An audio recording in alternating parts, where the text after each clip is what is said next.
안녕하세요. 타스 건축사무소의 김인환 건축사입니다. 오늘 제가 말씀드릴 주제는 임대형 기숙사를 설계하면서 느낀 것들 또는 바람직한 임대형 기숙사의 설계와 운영에 관한 것입니다. 수익형 부동산 중 최근 시행되기 시작한 임대형 기숙사에 대한 관심이 많은 가운데 당사에서는 여러 건의 임대형 기숙사에 대한 계획과 특히 임대형 기숙사를 직접 설계해서 지금 건축 허가를 받고 있는 중인데 이러한 건물의 설계를 하면서 그리고 많은 관심 있는 사람들과 이 건물에 관해서 상담을 하면서 느끼는 것들이 많아 오늘은 이에 관해서 이야기하고자 합니다. 특히 지금 건축 허가를 신청 중인 건은 아마도 임대형 기숙사로는 전국에서 처음이 아닌가 하는데 아직 최종적으로 건축 허가를 받은 것은 아니지만 벌써부터 허가권자들로부터 주차 등과 관련해서 부정적으로 보는 경향 등이 있는 것 같아 이에 관해서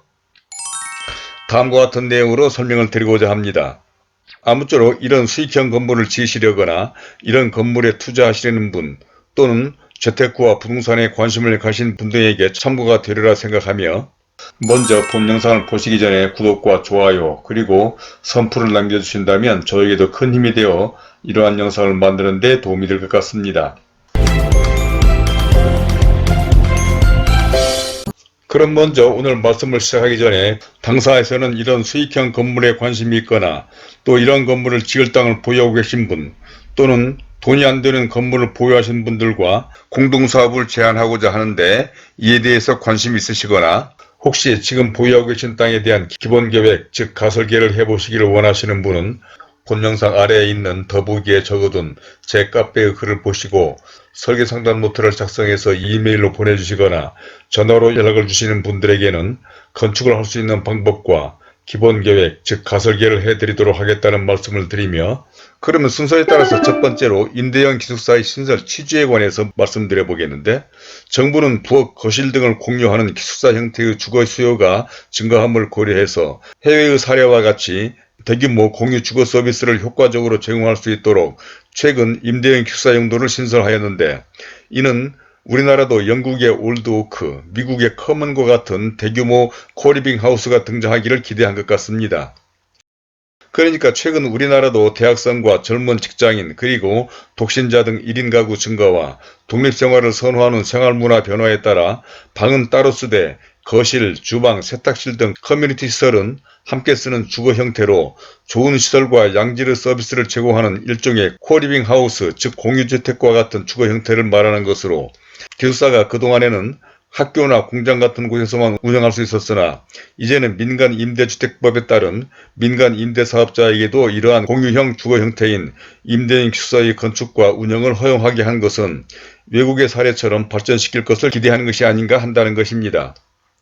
또한 일부 신문에 보도된 것처럼 역세권 등의 사업성이 나오지 않아 빈 땅으로 놀리고 있거나 일부 수익성이 부족해서 공실로 방치된 건물 또는 모텔 등 건물 등을 임대형 기숙사로 전환해서 요즘 대학생과 젊은 직장인들의 주거 트렌드를 반영한 주거 수단을 늘려보려는 효과도 기대해 볼 수 있지 않나 싶습니다. 다음은 두 번째로 임대형 기숙사와 다른 건물과의 차이에 관한 것인데 사실 우리나라도 그동안 1인 가구 증가와 라이프 스타일의 변화에 따라 독립주거 형태인 오피스텔이나 도시형 생활주택, 다중주택, 고시원 등과 같은 다양한 소형주택이 등장해서 많은 사람들이 거주하고 있기는 합니다.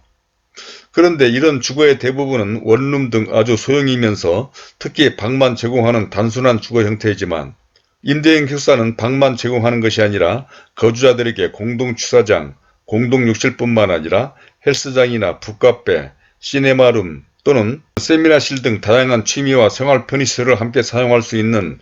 커뮤니티 시설을 설치해서 운영한다는 점에서 크게 다르다고 할 수가 있습니다.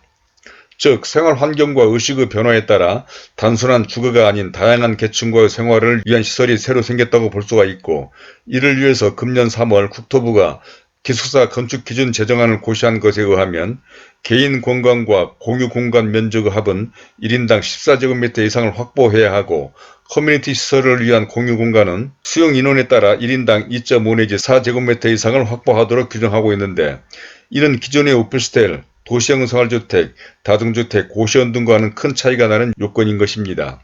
즉 기존의 오피스텔 등보다는 훨씬 다양한 생활과 취미생활을 영위할 수 있는 조건을 요구한 것으로 이러한 규정을 잘 활용해서 운영한다면 오히려 기존의 방만 제공하는 원룸 형태의 건물보다 훨씬 경쟁력을 갖게 하는 것으로 생각할 수가 있고, 심한 경우에는 만약 이 임대형 기숙사가 활성화된다 한다면 기존의 오피스텔 등은 인기가 없어지지 않겠느냐는 말까지 나오고 있기도 합니다. 다음 세 번째로는 임대형 기숙사에 대한 건축주들의 생각에 관한 것인데, 이러한 임대형 기숙사의 등장에 대해서 관심을 갖는 사람들의 반응이나 기대는 다양한 것 같습니다. 그러니까 그동안 임대형 기숙사와 관련해서 많은 사람들과 상담을 해보면서 느낀 것은 주차 설치 기준이나 면적 제한이 없는 것 등으로 오피스텔이나 고시원 등 다른 여느 수익형 건물보다 사업성이 탁월하다는 것은 공감하면서도 평면 구조가 거의 유사하므로 기존의 오피스텔이나 고시원 등 원룸형 임대 건물로 생각하려는 사람들도 있고, 또 일부 건축주들은 법적으로 의무화된 공유공간 등을 활성화한 커뮤니티 시설을 잘 활용해서 외국의 사례처럼 좋은 시설과 양질의 서비스를 제공해서 기존 방만 임대하는 기존의 오피스텔이나 고시원 등과 차별화하려는 사람들도 있는 것 같았습니다. 즉 전자에 속한 건축주들은 수익형을 염두에 둔 사람들로 대체로는 땅의 크기가 적어서 개별실에서 어느 정도 취소가 가능한지와 수익성을 높이기 위해서 객실수를 최대한 늘릴 수 있는 방법 등에 관심이 많은 것 같았으며, 후자에 속한 분들은 대체로 큰 땅을 보유한 사람들로 외국의 사례처럼 다양한 공유시설을 설치하고 객실의 크기도 다소 여유로운 평면을 만들어 경쟁력을 높인 고급화 전략으로 수익성을 높이려는 것 같았는데, 어느 방향으로 이러한 건물을 건축하고 사업을 할 것인지는 각자의 상황과 사정에 따라 달라질 수 있을 것입니다. 이제 네 번째로 임대형 기숙사의 파격적인 법 규정과 허가권자들의 반응에 관한 것인데,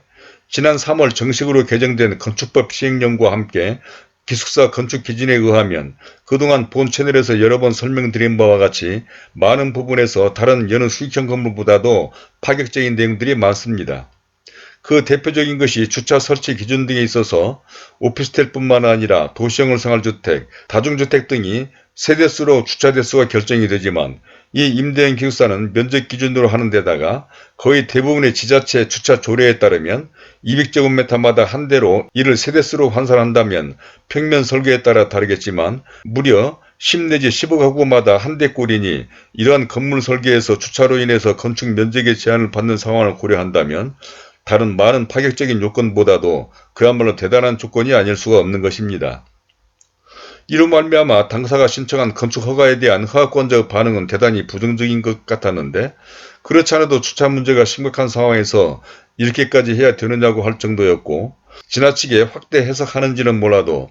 어느 지역의 주차장 조례는 벌써 주차 설치 기준이 축소된 경우도 있었습니다. 그러니까 그 지역에서 예전에는 300제곱미터마다 한 대였던 주차 설치 기준이 불과 한 달 여전인 2월 28일자로 200제곱미터마다 한 대로 강화되었는데, 이러한 상황이 꼭 임대형 기숙사에 관한 법이 개정되자마자 주차 조례가 바뀐 것은 임대형 기숙사를 의식했던 것이라고 꼬집어 생각할 수는 없을지라도 주차 설치 기준뿐만 아니라 면적, 일조조항, 대전의 공지 등 다른 유사한 건물보다도 파격적인 내용이 언젠가는 어느 정도 강화되지 않을까 염려되기도 한다는 것입니다.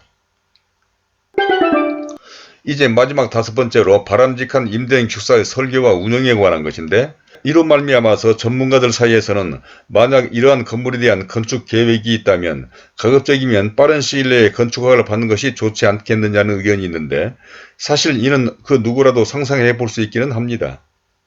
그러니까 주차를 비롯한 거의 모든 법이나 규정 등은 시간이 지나면서 강화되는 것은 당연한 것이고, 특히 과거 도시형 생활주택 등 새로운 건물이 등장할 때마다 추이에 따라서 늘 법은 강화되었기 때문인 것입니다. 한편 모든 법과 규정은 최소한의 기준을 설정하는 것으로 이러한 기준을 지나치게 의식하는 것도 바람직하지 못하다는 생각도 하게 되는데, 가능하다면 이러한 최소한의 법적 기준보다도 다소 여유있는 계획과 설계를 하는 것이 보다 품질 좋은 건물과 시설이 되지 않을까 생각해서 경우에 따라서는 이러한 생각과 판단이 다른 유사한 건물이나 상품의 경쟁력을 갖출 수 있지 않나 생각도 해봅니다. 그러니까 지나치게 법이나 규정에 맞춘 주차 대수나 개별 실의 크기, 시설 등에 대해서 다소 여유있는 설계를 하고 또 그러한 방향으로 운영을 한다면 오히려 경쟁력과 차별화되어 수익성을 높일 수 있지 않겠느냐는 것입니다. 또한 임대인 기숙사가 다른 유사 건물에 비해서 주차 등 모든 면에서 파격적인 혜택을 준 것은 기존의 오피스텔이나 고시원 등이 방만을 제공하였지만 생활과 의식 수준의 발달에 따라 헬스장 등 커뮤니티 시설까지 제공해서 미래지향적인 방향으로 고려해야 하지 않을까 하는데, 이러한 것은 해당 건물이 건축될 지역과 대지의 특성 등도 마찬가지라고 생각합니다. 그러니까 학교 주변이라든지 공장지역, 역세권 등에 따라서 설계와 운영 방향이 달라야 할 것이고, 얼마 전 1인 가구가 전체 가구 중 40%에 이른다는 스웨덴의 독거노인 등 독신자들이 공동주택에서 공동취사와 취미생활로 행복한 노후생활을 영위하는 방송을 본 적이 있는데, 임대형 기숙사가 꼭 대학생이나 젊은 직장인뿐만 아니라 노인이나 예술 동호인, 전무직 등 각계각층에게 적합한 건물로 세역하는 것도 좋은 대안이 되지 않을까도 생각해 보는 것입니다. 자, 이제까지 바람직한 임대형 기숙사의 설계와 운영에 대해서 첫 번째로 임대형 기숙사의 신설 취지, 두 번째로 임대형 기숙사와 다른 건물과의 차이, 세 번째로 임대형 기숙사에 대한 건축주들의 생각, 또 네 번째로는 임대형 기숙사의 파격적인 법 규정과 허가권자들의 반응에 관해서, 마지막 다섯 번째로 바람직한 임대형 기숙사의 설계와 운영에 관해서 말씀을 드려봤습니다. 세월이 지남에 따라 국민들의 의식 수준과 생활 방식의 변화로 다양한 형태의 주거수단이 등장하는 가운데, 그동안에도 오피스텔이니 다중주택, 도시형 생활주택, 고시원 등 새로운 형식의 주택이 출현했고, 이러한 기존 임대형 건물의 문제점과 시설을 보완한 건물의 요구로 이번에 임대형 기숙사가 새로이 등장하게 된 것입니다. 즉, 오피스텔 등 기존의 임대형 건물은 방만 제공했지만 이제는 공동취사나 헬스장 등 커뮤니티 공간을 갖춰서 임대자들의 욕구를 충족시킨 고급화한 임대형 건물이 필요해진 것인데, 오늘은 이제 처음으로 입법된 이 임대형 기숙사에 대해서 여러 사람들과 상담을 해보고 또 직접 이런 건물을 설계해보면서 느낀 점 등에 대해서 이야기해봤는데, 혹시 이런 데에 대한 의견이나 이러한 건물 또는 다른 건축 등에 대해서도 좀 더 구체적인 상담이 필요하신 분들은 본 영상 아래 더보기에 적어둔 제 이메일과 전화로 연락을 주시기 바랍니다. 그러면 그런 데 대해서 성실하게 답변을 해드리도록 하겠고, 또한 위에서 말씀드린 것처럼 현재 소유하고 계신 필지에 대해서 본 영상 아래 더보기에 연결된 제 카페의 글을 보시고 설계상담 노트를 작성해 주시거나 설계된 도면을 보내주시는 분들에게는 기본계획 즉 가설계나 공사 견적을 해드리도록 하겠고, 구독과 좋아요를 눌러주신다면 본 채널에 관련된 다른 많은 참고 영상들을 보실 수도 있으며, 화면 왼쪽에 제가 추천하는 이 영상들도 꼭 참고해 보시길 바라면서 오늘은 이것으로 줄이도록 하겠습니다. 감사합니다.